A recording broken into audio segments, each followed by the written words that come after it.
বাসর রাতে বসে যে খাটে বসে আছি, কিন্তু তার আসার এখনো নাম নেই। ছেলেটিকে আমি এখনো দেখিনি, আর নামটাও জানি না। ছেলেটির বায়না ছিল বিয়ের আগে কেউ তাকে দেখবে না। শুনেছি ছেলেদের পরিবারে নাকি 10 নাকি 12টা বাড়ি আছে। ছেলেটি নাকি অনেক বড় লোক, সে একজন ইঞ্জিনিয়ার। আমি সেই কখন থেকে তার জন্য অপেক্ষা করতেছি। আমার ছেলেটিকে খুব খুব দেখতে ইচ্ছে করতেছে। কিছুক্ষণ পর দরজায় ঠাস করে আওয়াজ পেলাম, মনে হয় সে এসেছে, তাই আমি একটু নড়ে চড়ে বসলাম। কিছুক্ষণ পরে ছেলেটি রুমের ভেতরে ঢুকলো, লাইট লিভালো, তাই কেউ কারো মুখ দেখতে পাচ্ছি না। হঠাৎ ছেলেটি লাইট জ্বালালো, তাই আমি ওর দিকে তাকালাম। তাকিয়ে আমি তো অবাক। আমি বললাম, তুমি এখানে কি করে? তাহলে চিনতে পেরেছিস? আমি বুঝেছি এই 5 বছরেই হয়তো চিনতে পারবি না। তার মানে তোমার সাথে আমার বিয়ে হয়েছে? আমার সাথেই তোর বিয়ে হয়েছে। আমি দেখতে পেলাম আবিরের চোখ লাল, হয়তো ও প্রতিশোধ নেওয়ার জন্য আমাকে বিয়ে করেছে। আমি ভয়ে ভয়ে বললাম, আমাকে তুমি কেন বিয়ে করলা? কেন বিয়ে করেছি তাহলে দেখ। আমি ওর কাছে চলে গেলাম, তারপরে আমি ওকে খাটে শুইয়ে দিলাম, তারপরে ওর উপরে ঝাঁপিয়ে পড়লাম। প্লিজ আমাকে ছেড়ে দাও, আমার কিন্তু লাগতেছে। তাই এটা তো কিছুই না, কেবল তো শুরু। তোকে আমি বিয়ে করেছি শুধু এইগুলো করব তার জন্য। তারপরে 6 মাস পরে ছেড়ে দিব। আমার মনের আশাটা মিটিয়ে তোর অত্যাচারগুলো আজও আমাকে ভালোভাবে ঘুমাতে দেয় না। মনে পড়ে কি সেই পুরনো কথা? প্লিজ আমাকে ছেড়ে দাও। তাই ছেড়ে তো দিব, কাজগুলো আগে করে নেই তারপরে।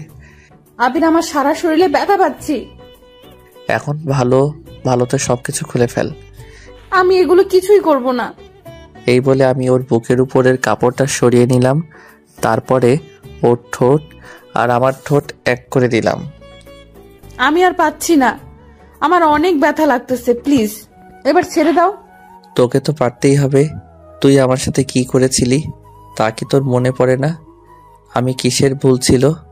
শুধু তোকে আমি ভালোবেসেছিলাম, তাই না? আমি তোমার সাথে অনেক কিছু করেছি, এবারের মতো আমাকে ক্ষমা করে দাও। তোর মতো মেয়েকে করব ক্ষমা? আমাদের প্রতিদিন ফুলসজ্জা হবে, তোকে তালাক দেওয়ার আগ পর্যন্ত।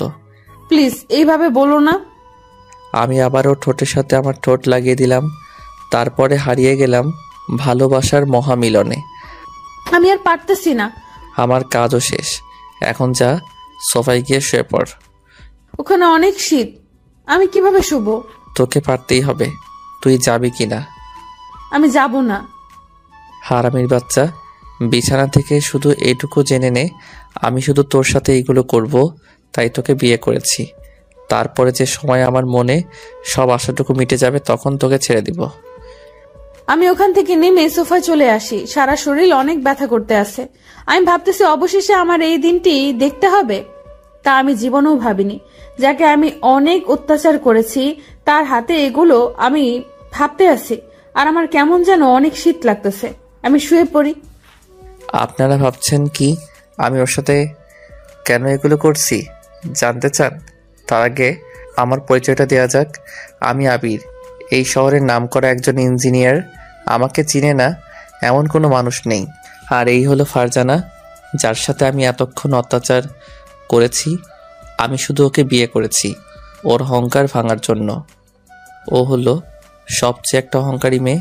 ওর জন্য আমার জীবনটা তছনছ হয়ে গিয়েছে। কেন ওর জন্য আমার জীবনটা এইভাবে তছনছ হয়ে গেছে, চলুন যাওয়া যাক সেই 5 বছর পিছনে। তখন আমি অনার্স প্রথম বর্ষে পড়তেছি। আমরা তখন অনেক গরিব ছিলাম, নুনান্তে পান্তা ফুরিয়ে যেত। ফারজানা ছিল আমার প্রথম ক্রাশ। ওকে আমি ইন্টার ফার্স্টে যে সময় পড়ি সে সময় থেকে ওকে ভালোবেসে ফেলি, কিন্তু কোনো সময় বলতে পারিনি। একদিন আমি আর আমার একজন বন্ধু ক্লাসে বসে আছি।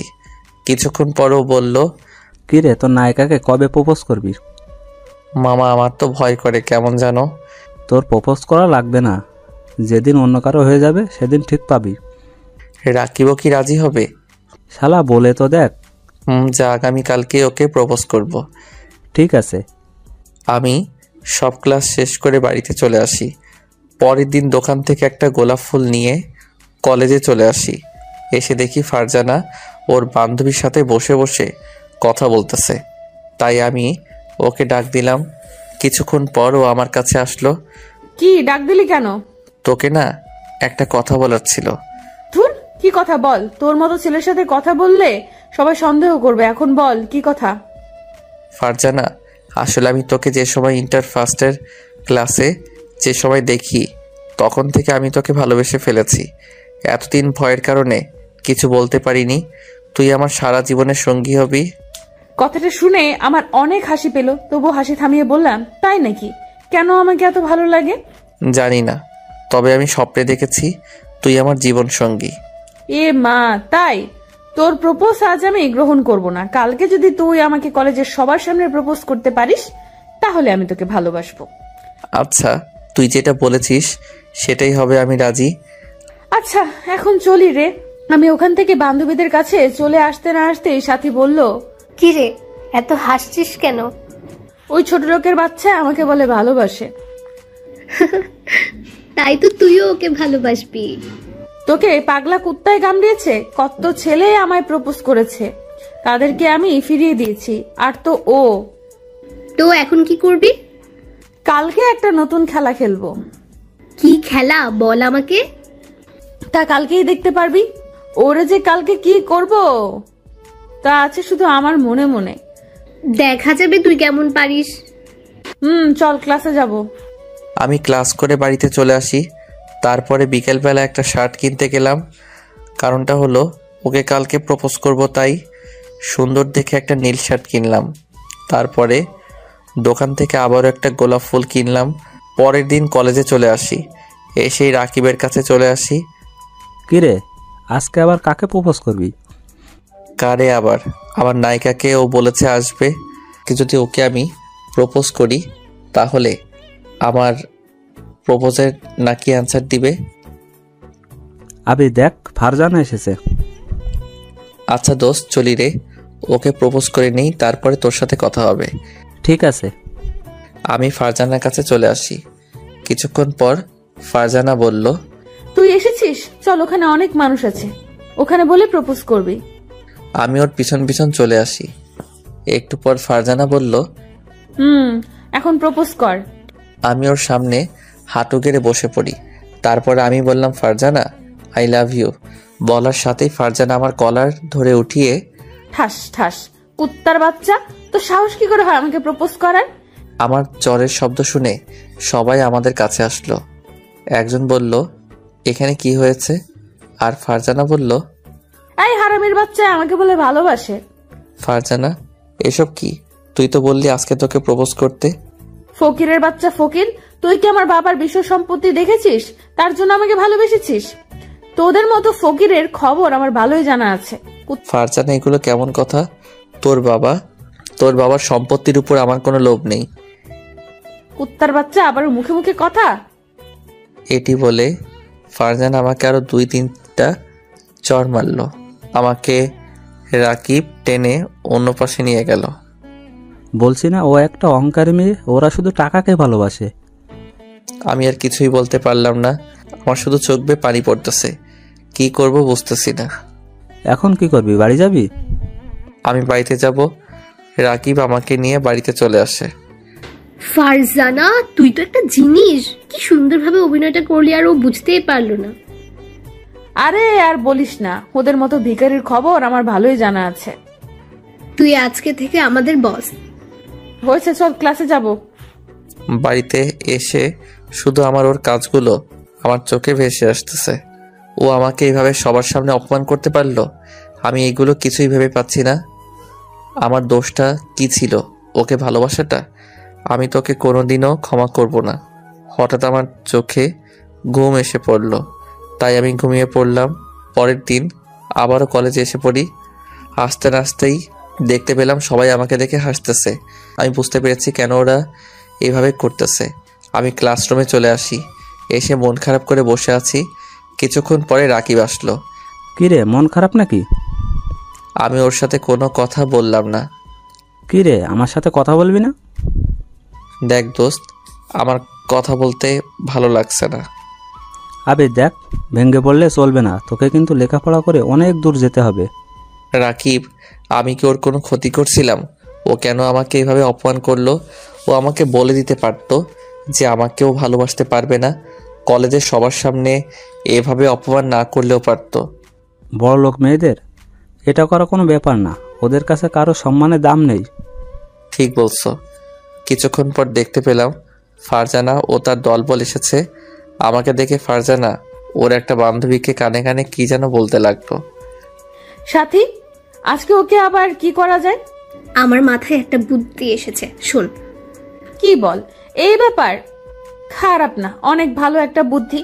তাহলে তো ওকে পরের বেঞ্চে বসানো লাগবে। দরকার হলে বসবো। আমি দেখতে পেলাম ওর আমাদের পিছনের বেঞ্চে এসে বসে পড়ল। আমি ওদের দেখে উঠতে যাব, এমন সময় স্যার আসলো। তাই আর ওখান থেকে ওঠা হয়নি। আমার সবাই স্যারের কথা শুনতে আসি। এর ভিতরে ফারজানা বলে উঠল, স্যার, এই ছেলেটির গা দিয়ে গন্ধ আসতেছে, মনে হয় 10 দিনেও গোসল করেনি। কথাটা শুনে ক্লাসের সবাই হেসে উঠল। আমি ফারজানাকে বললাম, ফারজানা, এইসব কি ধরনের কথা? যেটা সত্যি সেটাই তো বলতেছি স্যার। ওরে ওঠার, না হলে আমরা কিন্তু সবাই ক্লাস থেকে বের হয়ে যাব। কথাটা শুনে স্যার আমাকে বের করে দিল। আমিও বের হয়ে গেলাম। আমার শুধু চোখ বেয়ে পানি পড়তেছে। আমি বের হয়ে চোখ মুছতে মুছতে বাড়িতে চলে আসি।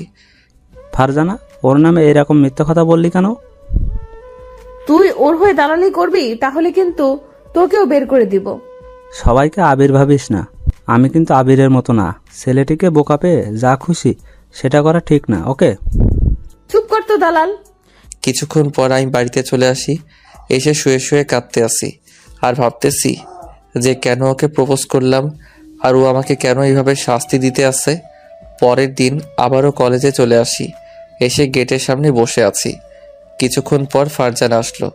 কিরে, গেটের দারোয়ানের চাকরিটা কি তুই করতে আসিস? তোদের মতো ছোট লোকের আর কি বা চাকরি করবে? কথাটা শুনে মাথায় অনেক রাগ উঠল। আমি গিয়ে ওর গালে ঠাস ঠাস 2টো চড় লাগিয়ে দিলাম। তুই আমাকে এত অপমান করে কি পাও? তুই আমার গায়ে হাত তুললি, কুত্তার বাচ্চা! তোকে তো আমি দেখে নিব। এটা বলে ফারজানা চলে গেল। আমিও রাকিবের সাথে ক্লাসের ভিতর চলে আসি। কলেজে ছুটির পর গেট দিয়ে বের হতে যাব, এমন সময় বড় ভাইয়ের ডাক। আমি তার কাছে চলে গেলাম। কিরে, তুই ফারজানার চর মারছিস কেন? তারপর আমি সব তাকে বললাম। শালার পো, মিথ্যা কথা বলার জায়গা পাস না। এটি বলে সে আমাকে মারা শুরু করে দিল। আমি শুধু চুপ হয়ে তার মার খেয়ে যাচ্ছি। আর যদি ওর সাথে লাগতে আসো তাহলে তোর খবর আছে। আমি তার কথা শুনে বাড়িতে চলে আসি। আমি এসে আবারও কান্না শুরু করে দিলাম। হয়তো ওর জন্য আমার লেখাপড়াটা এভাবে বন্ধ হয়ে যাবে, আমি আর কিছু ভাবতে পারছি না। তার মার খেয়ে আমার 7 দিন জ্বর ছিল। এভাবে দেখতে দেখতে 1 মাস কেটে গেল। ও শুধু আমাকে অপমানই করত আর মাঝে মাঝে সবার সামনে বসে জ্বর মারত। এইভাবে আরও কিছুদিন কেটে গেল। একদিন আমার জীবনটা অন্ধকার এসে পড়ে। আমাকে প্রিন্সিপাল এই কলেজ থেকে বের করে দেয়। প্রতিদিনের মতো ক্লাসে আসি। আজ একটু তাড়াতাড়ি কলেজে চলে আসি। এসে দেখি কলেজে কেউ নেই, শুধু ফারজানা ও তার দলবল। আমি এসে বাম পাশে বসে রয়েছি আর বইটা বের করে পড়তেছি। দেখ ফারজানা, আবির এসেছে। ওকে আজকেই কলেজ থেকে বের করার ব্যবস্থা করতে আসি। কি করবি বল? আগে বল, কোন স্যার কি এখনো এসেছে? না তো, এখনো আসেনি। কোন স্যার আসলে আমাকে একটু বলবি। কেন, কি করবি বল না আমাকে। তা তোর নিজ চোখেই দেখতে পারবি। ওই দেখ, প্রিন্সিপাল স্যার গেট দিয়ে ঢুকছে। এখনই বুঝবে ও মজা। আমি বসে বসে পড়তে আসি, এমন সময় ফারজানা আসলো আমার কাছে।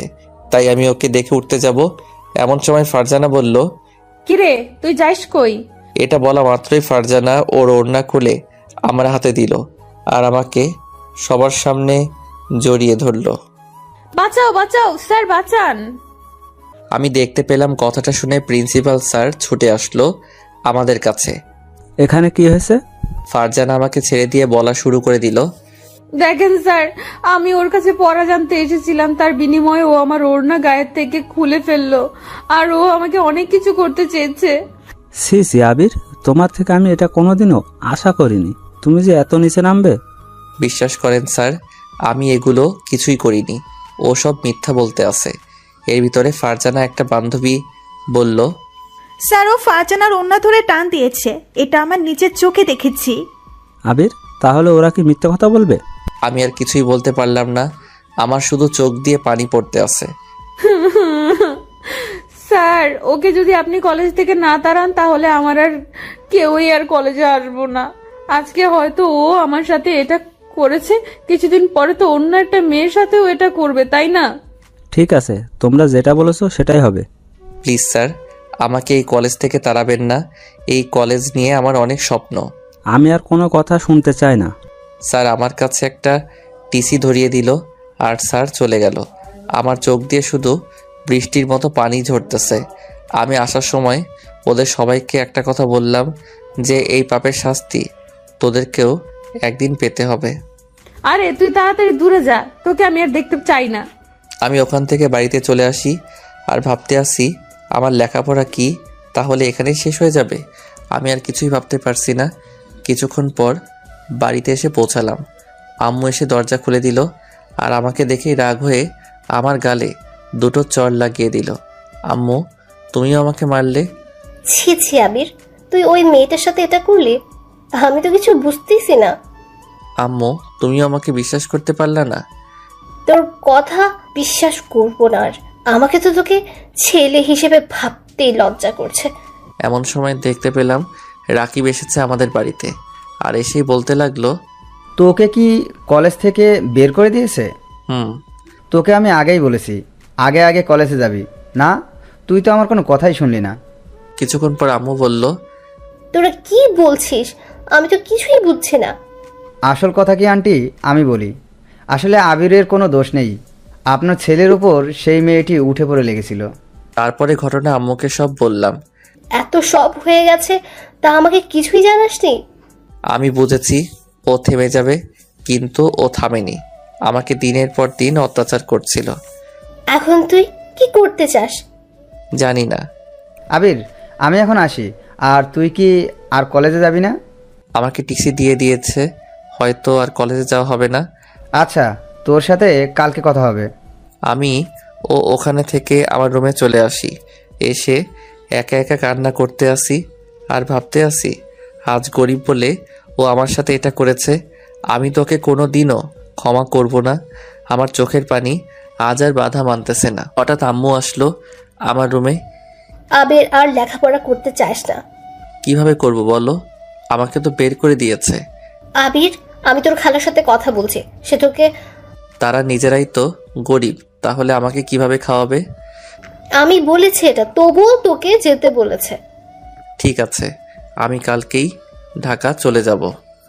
আচ্ছা, আর মন খারাপ করিস না আর ভেঙেও পড়িস না। তোকে আমাদের স্বপ্নগুলো পূরণ করতে হবে। কিছুক্ষণ পর আম্মু চলে গেল। আম্মু কথাটা যেন আমার কানে লেগে গেল যে আমার ভেঙে পড়লে চলবে না, তাদের স্বপ্নগুলো পূরণ করতে হবে। রাতে আমার ঘুম হলো না। সারা রাত শুধু পুরনো কথা ভেবে কান্না করেছি। পরের দিন আম্মুর কাছে বলতে আসলাম, আম্মু, আমি ঢাকা চলে গেলাম। আচ্ছা বাবা, যা, আর সাবধানে যাবে কিন্তু। আমি আর ওখানে দাঁড়ালাম না, কারণ আমার চোখ দিয়ে শুধু পানি পড়তেছিল। আসার সময় আম্মুও কান্না করেছিল। আমি ঢাকা এসে পড়ি, তারপরে খালাদের বাসায় চলে আসি। আমাকে দেখে সবাই আমার কাছে আসলো। কি রে বাবা, কেমন আছিস? ভালো, তুমি কেমন আছো? ভালো। আসতে কোনো সমস্যা হয়নি তো? না, কোনো সমস্যা হয়নি। আচ্ছা, ফ্রেশ হয়ে খেতে আয়। আমি ফ্রেশ হয়ে খেতে চলে আসি। পরের দিন খালামণি একটা সুন্দর একটা কলেজে ভর্তি করিয়ে দিয়েছে। প্রথম মানিয়ে নিতে আমার অনেক কষ্ট হয়েছে, তবুও মানিয়ে নিয়েছি। একদিন সবার সাথে খেতে আসি। এর ভিতরে খালামণিকে বললাম, খালামণি, আমি একটা চাকরি করতে চাই। কি বলো এইসব? লেখাপড়া বাদ দিয়ে কিসের চাকরি করবি? আরে লেখাপড়া করব আর চাকরিও করব। আচ্ছা, তোর খালু যেখানে চাকরি করে সেইখানে করতে পারবি? পারবো না কেন? আমাকে পারতেই হবে। আচ্ছা, তোর খালু আসলে বলবো। পরের দিন খালুর সাথে তাদের অফিসে চলে আসি। আমার কাগজপত্র খুব ছিল, চাকরি হলো। নাইট ডিউটি, আমি রাজি হয়ে যাই। সকালে কলেজে যেতাম আর তার আগে দুটো টিউশনি করাতাম আর রাতে চাকরিটা করতাম। আমার একটা লক্ষ্য ছিল, আমি অনেক টাকার মালিক হব। আস্তে আস্তে আমি এগোতে থাকি আর আল্লাহ আমার আশাটা পূরণ করেছে। অবশেষে আমি অনেক টাকার মালিক হয়ে গিয়েছি। আমি এখন একজন নামকরা বড় ইঞ্জিনিয়ার। আমাকে চিনে না এমন কোনো মানুষ নেই। আমার এখন 10 থেকে 12টা বাড়ি।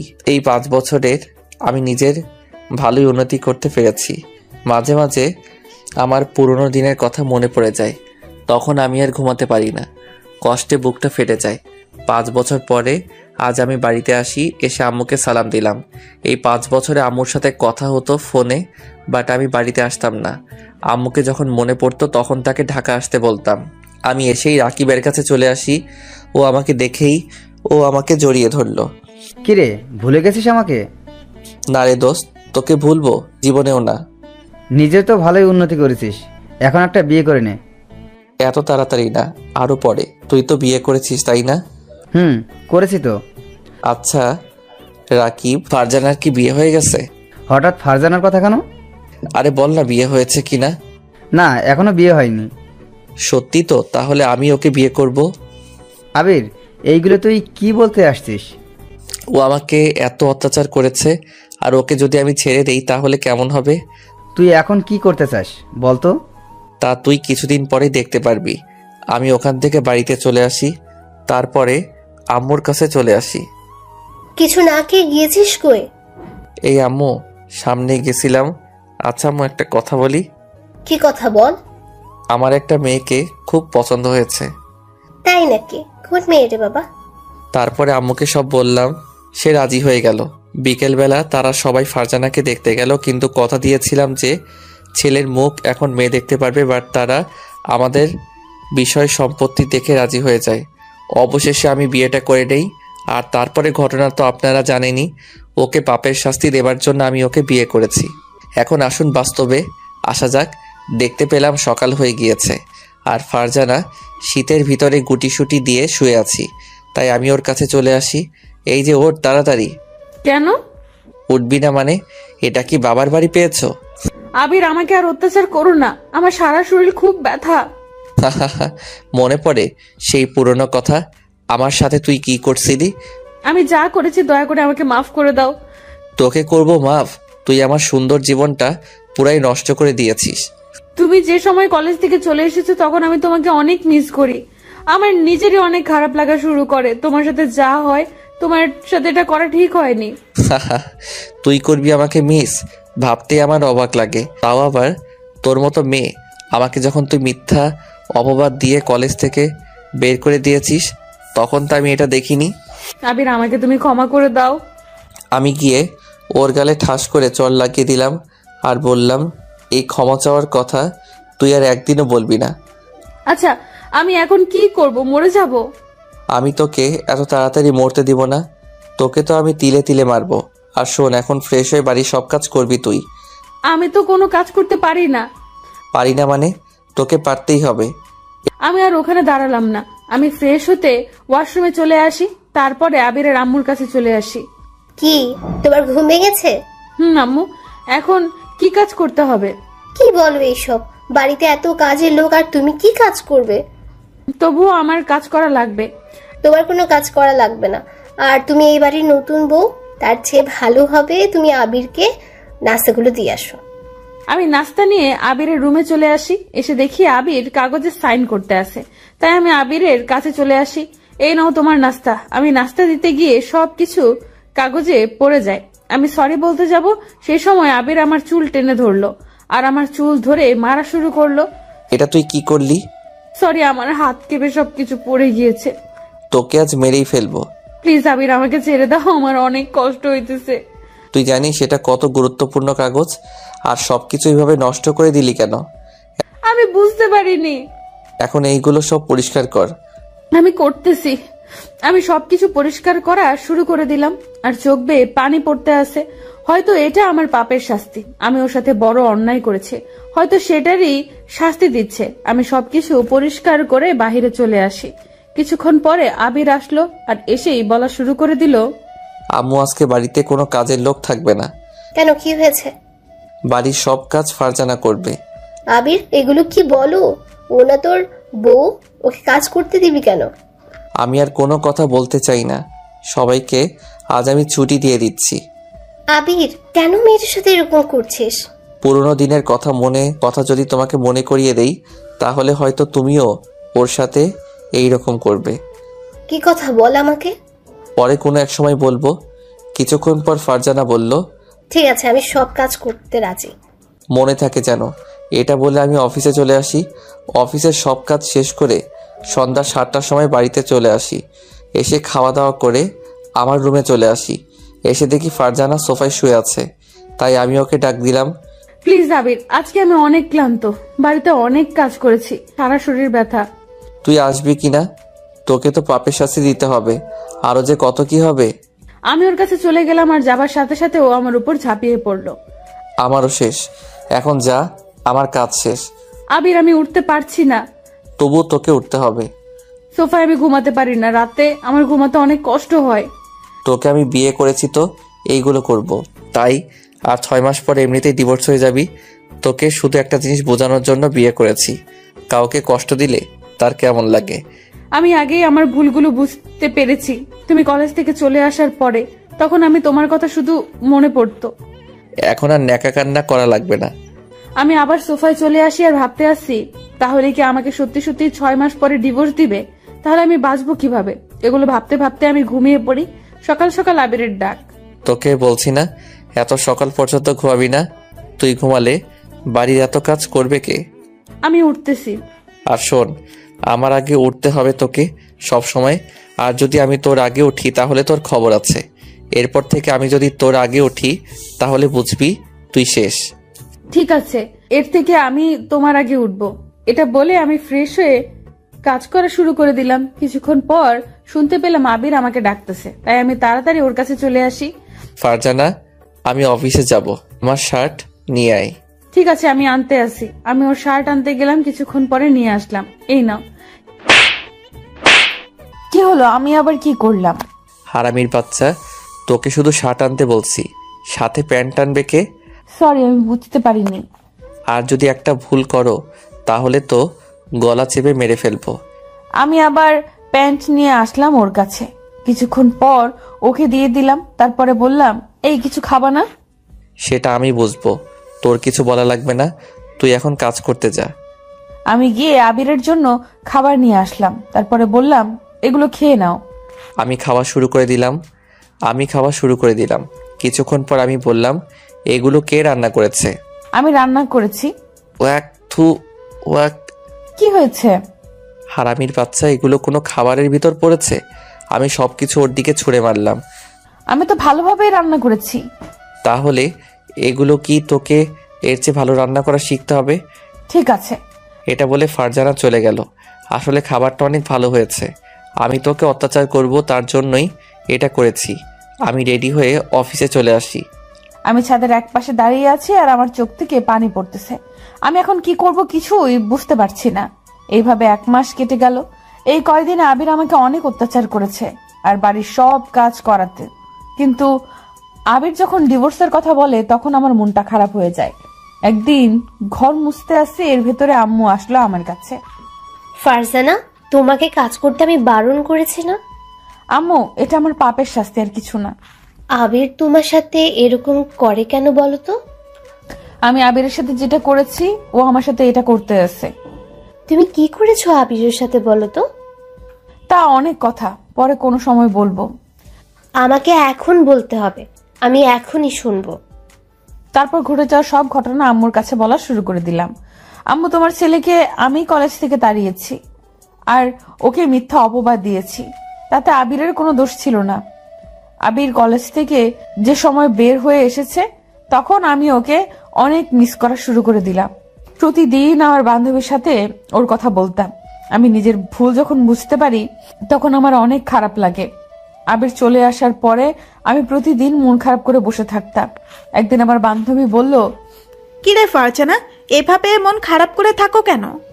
সাথী, আবিরের সাথে আমার এটা করা ঠিক হয়নি। যা হয়েছে বাদ দে তো। আমার শুধু ওর কথা মনে পড়তে আছে। কি করব বুঝতে আসি না। কেন যে এটা করলাম? ও শুধু আমার কাছে একটু ভালোবাসাই চেয়েছিল, তাই না?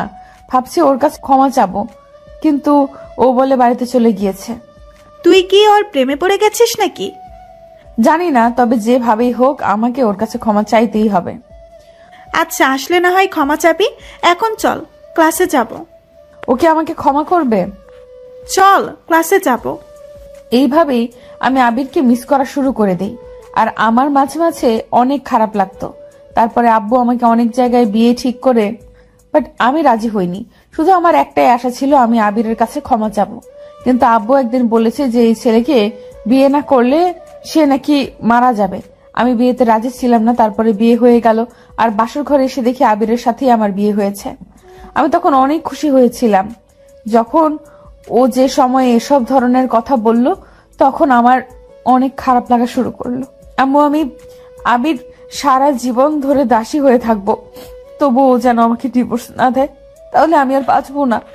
আচ্ছা দেখি আমি কি করতে পারি, আর তুমি কোনো চিন্তাই করো না। আম্মু প্লিজ, এটা ওকে একটু বোঝায়েন, ও তো আমার একটা কথা শোনে না। আমি যতক্ষণ আছি ততক্ষণ তোমাকে কেউ ডিভোর্স দিতে পারবে না, আর এখন তোমার আর কোনো কাজ করা লাগবে না। না, আমি সব কাজই করি, তাহলে আবির রাগ করবে। আমি করতে বারণ করেছি না? কাজ করার লাগবে না, এখন তুমি রুমে গিয়ে শুয়ে পড়ো। আমি আমার রুমে চলে আসি। আমার রুমের পাশে একটা আলমারি, তাই আমি কি মনে করে যেন খুলতে লাগলাম। আলমারিটার ভেতর আমি একটা ডায়েরি দেখতে পেলাম। ডায়েরিটায় অনেক ধুলাবালি লেগে আছে, তাই আমি হাত দিয়ে মোছা শুরু করলাম। আমি ডায়েরিটা নিয়ে রুমে এসে শুয়ে পড়ি। মনে হয় ডায়েরিটা অনেক পুরনো। মনে মনে ভাবলাম কি আছে এই ডায়েরিতে। আমি ডায়েরিটা খোলা শুরু করে দিলাম। খুলে আমি তো অবাক। খুলে আমি আমার একটা ছবি দেখতে পেলাম, গোলাপি জামা পরা। আমি যে সময় ইন্টার ফার্স্ট ইয়ারের নবীন বরণের দিনে এই জামাটা পরেছিলাম। আমি কিছু লেখাপড়া শুরু করে দিলাম। আজ আবিরের ডায়েরি। আজ নবীন বরণ অনুষ্ঠান হইতেছিল। আমি তাকে দেখে আমার অনেক ভালো লাগছিল। মনে হয় ওর সাথে আমার কত বছরের পরিচয়। আমার শুধু তার কথাই মনে পড়ে, কিছুতেই তাকে ভুলতে পারছি না। চোখ বুঝলেই শুধু তার ছবিটা আমার চোখে ভেসে ওঠে। মেয়েটির নামও জানতে পারলাম না। সেই কি আমাকে ভালোবাসবে?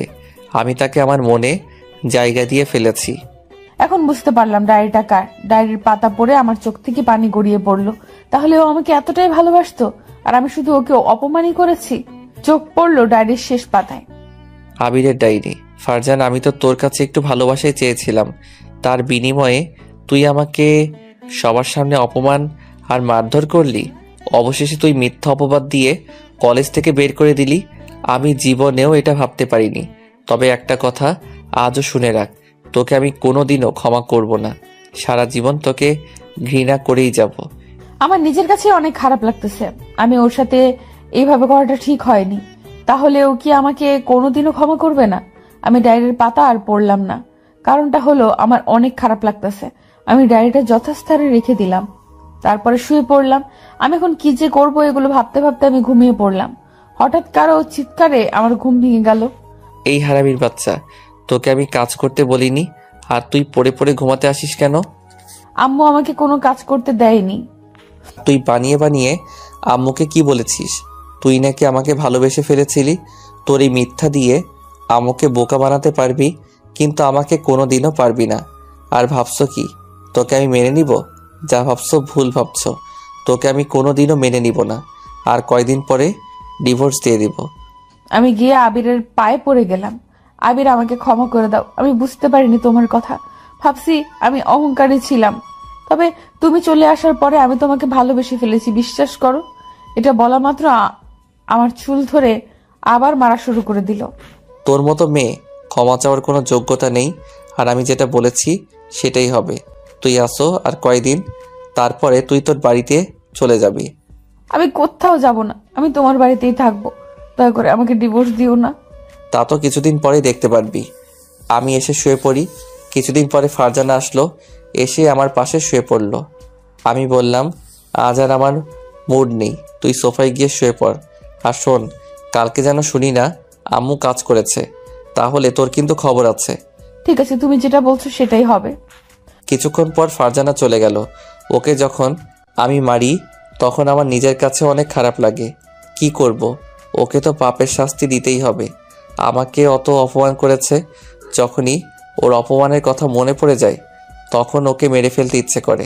আমি তোকে কোনোদিনও মেনে নিব না আম্মু বলে আমিও ঘুমিয়ে পড়লাম। পরের দিন আমি আবারও বাড়ির সব কাজ করা শুরু করে দেই। আম্মু বারণ করেছে, তবুও তার কথা শুনিনি। এইভাবে আরো কয়েকদিন কেটে গেল। আমি প্রতিদিন ওর কাছে ক্ষমা চেতাম, কিন্তু ও করতো না। তার বিনিময়ে আমার শুধু মারধর করত। ও যখন ঘুমাতো তখন আমি ওর পায়ে জড়িয়ে ধরে কান্না করতাম। একদিন রাতে বাড়ির কাজ করতে এসে এর ভেতরে আবির আসলো আমার কাছে। শোন, আজ তোকে ডিভোর্স দিব। আজ রাত 10টায় ডিভোর্স পেপার দিবে, সাইনটা করে দিস। আবির প্লিজ আমাকে ডিভোর্স দিও না, তুমি যেটা বলছো আমি তো সেটাই করতে আসি। তোকে আমি 6 মাসের জন্য বিয়ে করেছি, আমার কাজও শেষ, আর তোকে শাস্তি দেওয়া আমার শেষ। এখন আমি আর তোকে রাখতে চাই না। আমি আবিরের পা জড়িয়ে ধরলাম। এখন আর ন্যাকা কান্না করা লাগবে না, এটা বলে আমি ওকে সরিয়ে দিলাম। তারপরে আমার রুমে এসে ফ্রেশ হয়ে নিলাম। তারপরে ডিভোর্স পেপার আনতে বের হব। এমন সময় আম্মু আসলো আমার রুমে, আর এসে আমার গালে কষে একটা চড় দিল। তুই ওকে ডিভোর্স দেবে না? আচ্ছা দেখ, আমি তোকে বারণ করব না, তবে এটুকু শুনে নে, তুই সাইন করলেও ও করবে না। আর আমরা দুজনেই এই বাড়ি থেকে বের হয়ে যাব। তোর বাড়িতে তুই থাকবি। আম্মু তুমি বের হবে কেন? বের হবে তো ও এখন আমার মেয়ে, আর আমি ওর সাথে বের হয়ে যাব। আবির ও না হয়ে ভুল করেছে, তার জন্য তুই আর ওকে কত শাস্তি দিবি? প্রতিদিন ওকে কাঁদতে দেখতাম। এটা ওর পাপের শাস্তি। আচ্ছা আমরা বের হয়ে যাচ্ছি, তোর বাড়িতে তুই থাক। তোমরা যাবা কোথায় বলো তো? যেদিকে দু চোখ যায় আমরা সেদিকে যাব।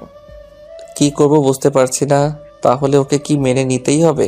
দেখতে পেলাম আম্মু চলে যেতে লাগলো, তাই আমি বললাম, ওই আম্মু, আমি ফারজানাকে মেনে নিলাম, তবুও। সত্যিই তো। আর শোন, ওকে যদি আর কিছু বলো তাহলে আমার লাশ দেখবি।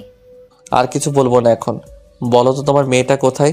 দেখেছি ছাদে উঠেছে কান্না করতে করতে। আমিও ছাদে চলে এসে ওকে কোথাও দেখতে পাচ্ছিলাম না। কিছুক্ষণ পর দেখতে পেলাম ও মন খারাপ করে একপাশে দাঁড়িয়েছে। আমি গিয়ে ফারজানাকে জড়িয়ে ধরলাম, আমাকেও চুপ হয়ে গেল। তাই আমি বললাম, কি হলো, আমার বউটা কথা বলবে না? আমাকে ডিভোর্স দিবে বলে তো আমি কথা বলবো কিভাবে? আমি তোমাকে মেনে নিয়েছি আজকে। এটা বলা মাত্রই আমি আবিরকে জড়িয়ে ধরলাম। ওই স্যার, কান্না করা লাগবে না, অনেক কান্না করেছেন। আজকে আর এই কান্না শেষ হবে না, এটা হলো সুখের কান্না। আবির, আমাকে কি তুমি ক্ষমা করেছো? ক্ষমা করে দিয়েছি। চলো রুমে যাব, অনেক রাত হয়ে গিয়েছে। চলো। আমরা ছাদ থেকে নিচে নামতে যাব। এমন সময় আম্মু বলল, কি দুজনের রাগ অভিমান ভেঙেছে? ভেঙেছে। আবির, এভাবে দুজন সারা জীবন একসাথেই থাকবি। ঠিক আছে। এটা বলে দুজনের রুমে চলে আসি। এসেই দুজনে শুয়ে পড়লাম। কিছুক্ষণ পর ফারজানা বলল, এই যে শোনো না, আজকেও কি আমাকে সোফায় যেতে হবে? না গো পাগলি, আজ থেকে তুমি আমার সাথেই ঘুমাবে। তাই?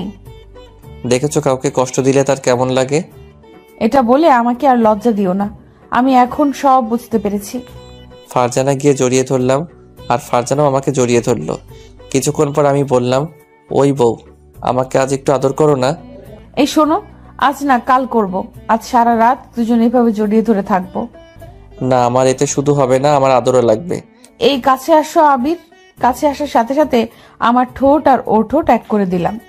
বাকিটার বললাম না, বেবি নিয়ে যেদিন ফিরবো সেদিন বলবো। এখন আপনারা যান, আর গল্পটা কেমন লেগেছে তা জানাতে ভুলবেন না।